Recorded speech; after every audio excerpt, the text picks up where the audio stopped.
Welcome to SK birds fame. நம்ம என்ன பார்க்க போகிறோம், இந்த சம்மர் சீசனில் வந்து பார்த்திங்கன்னா பேர்ட்ஸுக்கு வந்து ஐ டிசீஸ்னு ஒன்று வரும். கண்ணில் வந்து கொஞ்சம் வீங்கின மாதிரி இருக்கும். அதனால் அதுக்கு வந்து கண்ணில் கொஞ்சம் பெயின் இருக்கும்.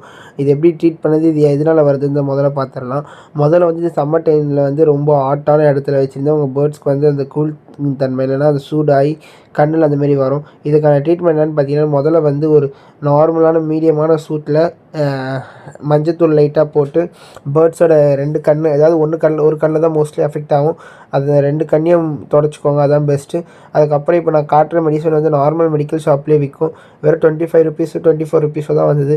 இந்த மெடிசனை வந்து நீங்கள் வாங்கி வச்சுக்கோங்க. இந்த வந்து பேர்ட்ஸுக்கு வந்து ஒரு 6 to 7 days டெய்லி இதுமாரி பண்ணி 1 ட்ராப் போட்டால் போதும். அப்படி உங்களுக்கு சரியாக போகலன்னு நினச்சிங்கன்னா 2 ட்ராப் போடலாம். ஒரு ஐயில் இருக்குதுன்னு பார்த்து ஒரு ஐயில் மட்டும் போடக்கூடாது, 2வது ஐலையும் போடணும். இந்தமாரி இருக்கிற பேர்ட்ஸை வந்து பார்த்திங்கன்னா தனியாக எடுத்து வச்சிடணும். ஏன்னு பார்த்தீங்கன்னா மற்ற பேர்ட்ஸ்க்கு அஃபெக்ட் ஆகிருக்கும். அதேமாரி அது கூட இருக்கிற பேர்டுக்கும் ஒரு 3 days போட்டிங்கன்னா அதுக்கும் அந்த ஸ்டார்டிங் ஸ்டேஜில் இருந்தால் கூட இன்ஃபெக்ஷன் வந்து தடுத்துடலாம். தேங்க்யூ ஃபார் வாட்சிங். யூஸ்ஃபுல்லாக சப்ஸ்கிரைப் பண்ணிக்கோங்க.